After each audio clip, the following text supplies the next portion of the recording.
I wanted to talk about how the enneagram of personality is actually a really great writing tool, and I use it a lot in my own writing, and I can't recommend it enough to other writers or creatives because it's more than just a personality test, it's more of a motivation test. So I just kind of wanted to go over the 9 types and then certain aspects to each of them, and then examples, and then how you can use them.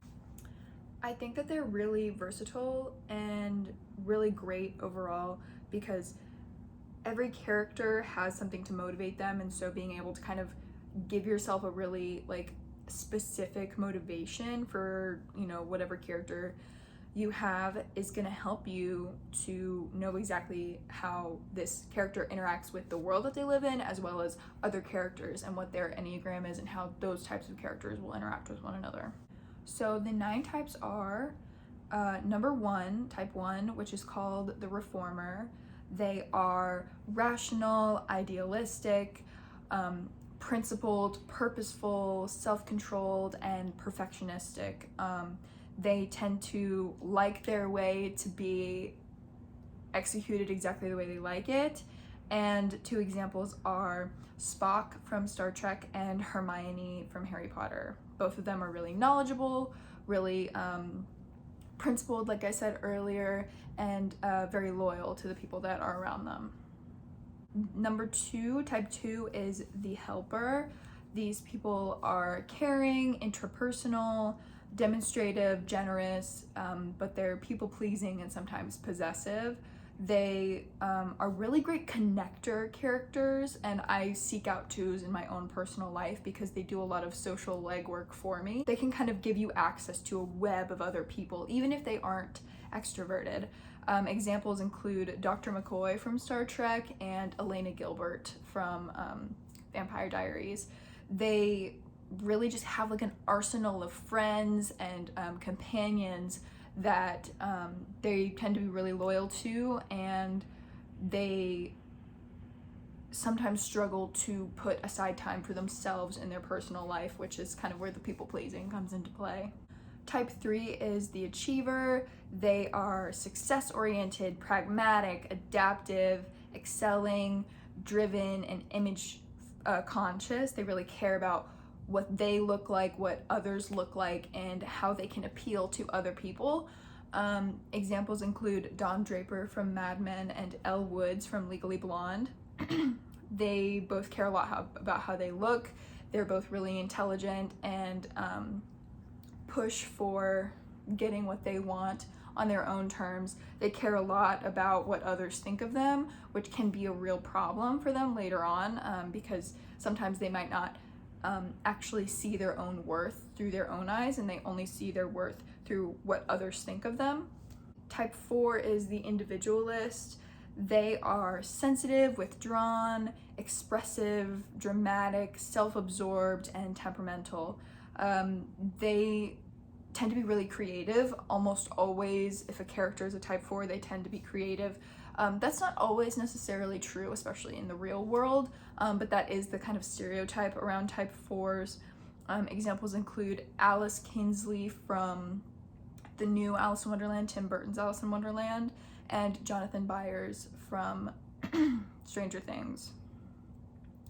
These characters tend to be really emotional and in touch with their emotions, and they care about the emotions of other people around them, unless those emotions don't really fit in with what they prefer, especially societally. They tend to have problems with society, as you can probably tell from both characters that I listed. They really don't care for what other people expect of them.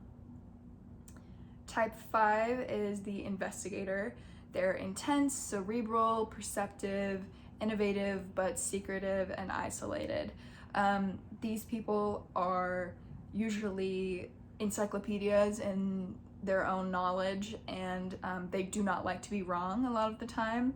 They like to be challenged, but respectfully. So 2 examples are Elle from Death Note and Wednesday Addams from the new show. I think when it comes to both of those characters, they're both really intelligent, as all of the characters I've listed so far have been. These are all like very likable characters, but any of these types can be a villain, of course. Type 5s tend to be very cold a lot of the time. They don't always value the people around them in the same way that others do, and they aren't always particularly likable. Type 6 is the loyalist. These people are committed, security-oriented, engaging, responsible, anxious, and suspicious.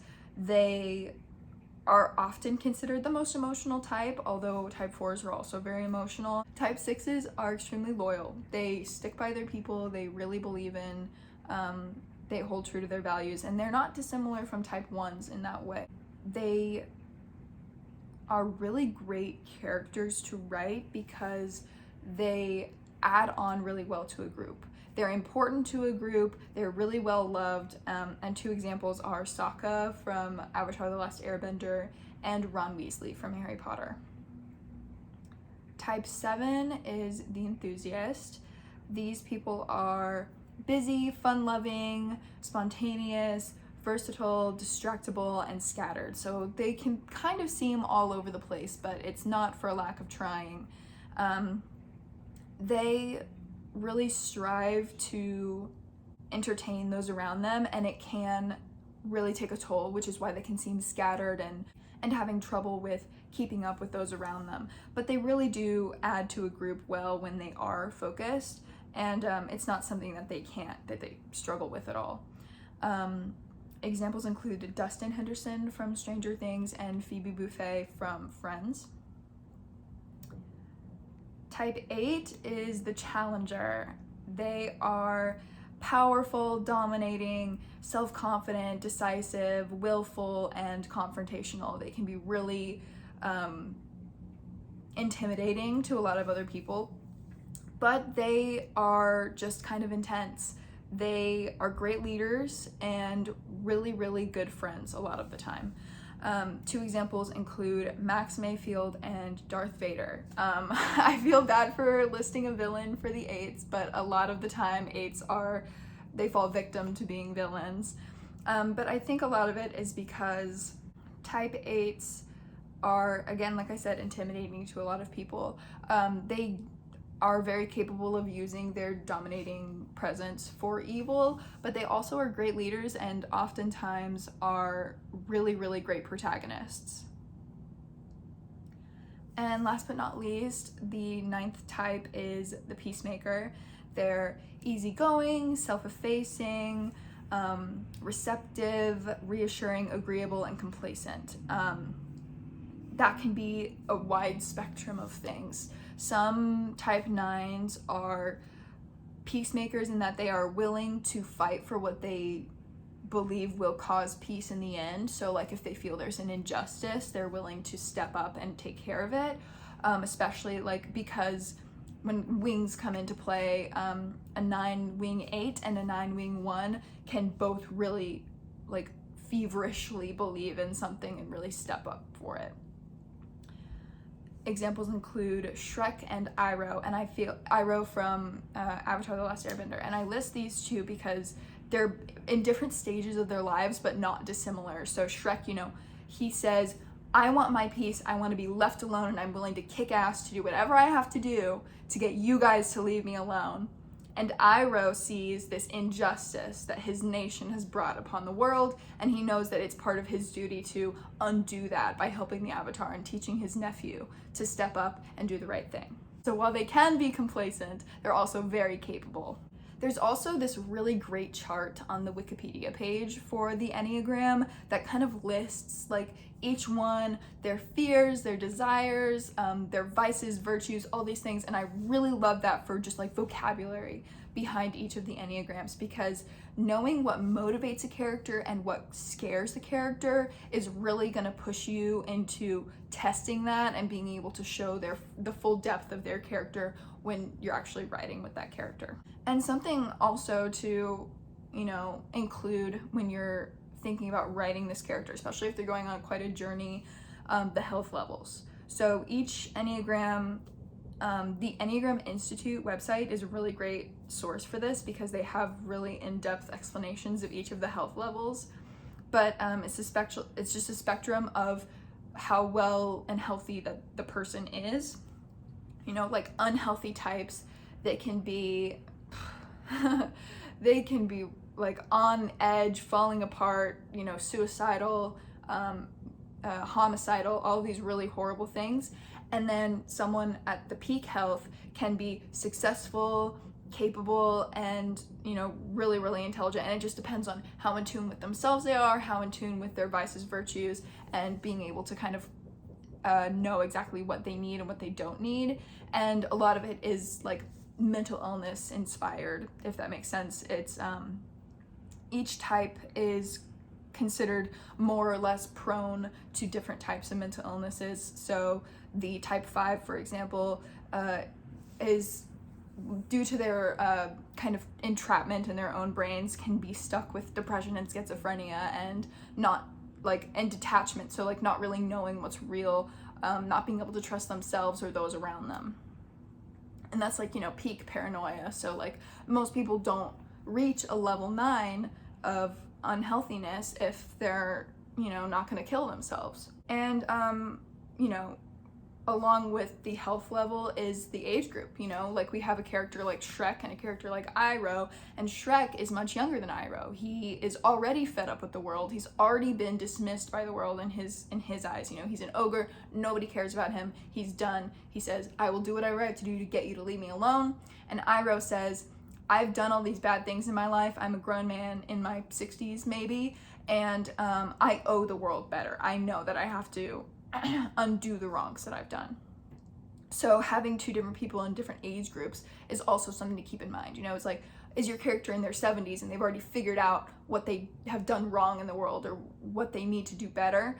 Or is someone young and foolish and need to figure things out? Another really important aspect to the Enneagram, especially if you're going to be writing about multiple characters interacting with each other, is the instinctual variant of that character. So there are 3 main ones, and they are stacked based on importance. So there's your primary instinctual variant, your secondary, and your tertiary.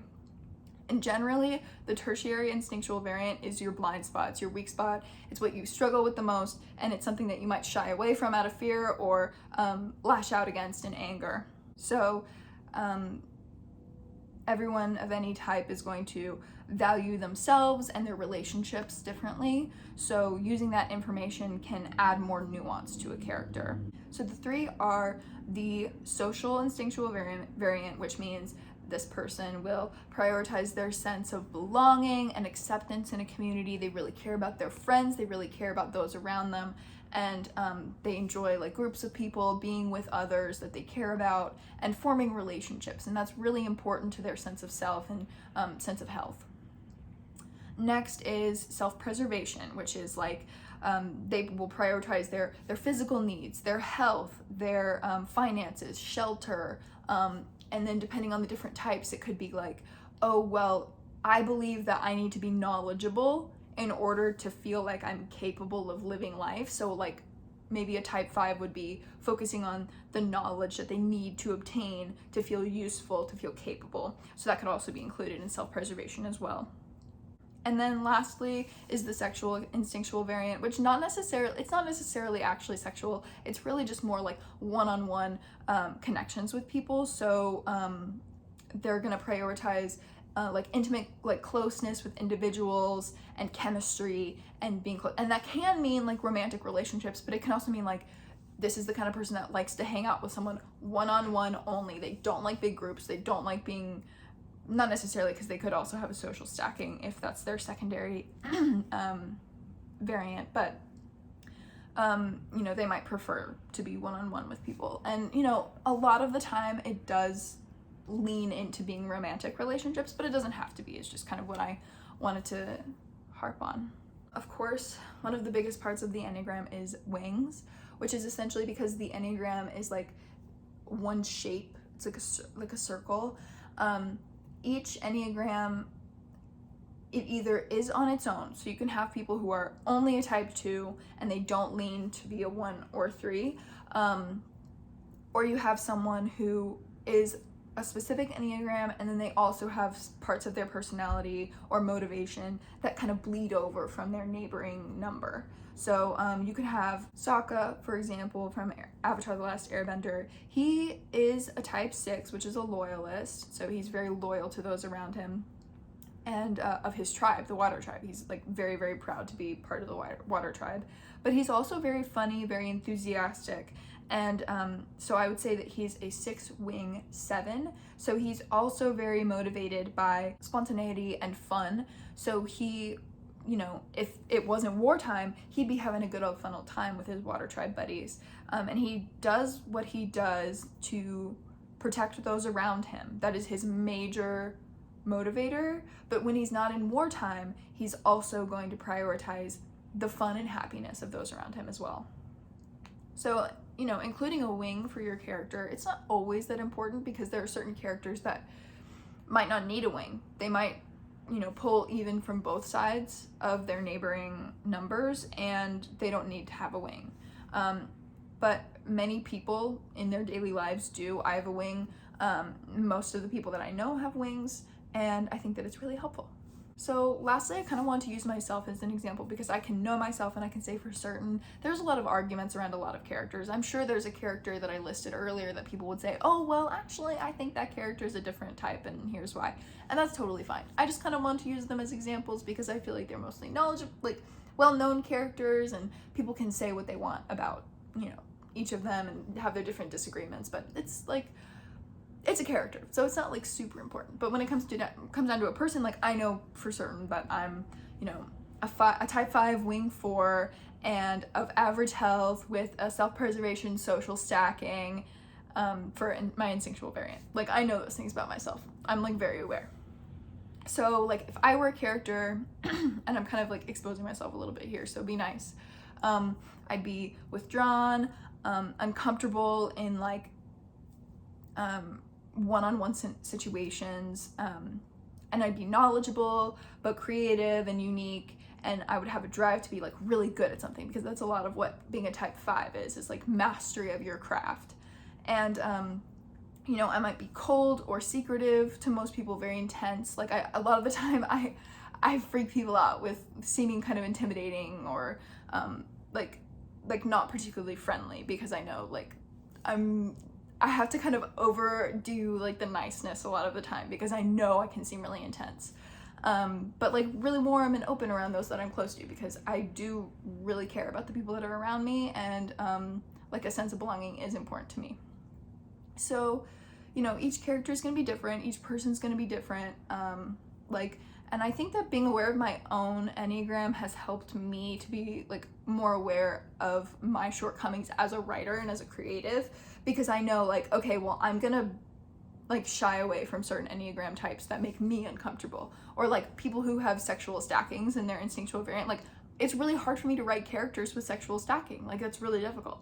So like being able to put myself in another person's shoes and see it through this lens is really helpful, and I think it's really great for, you know, using as a tool when you're writing.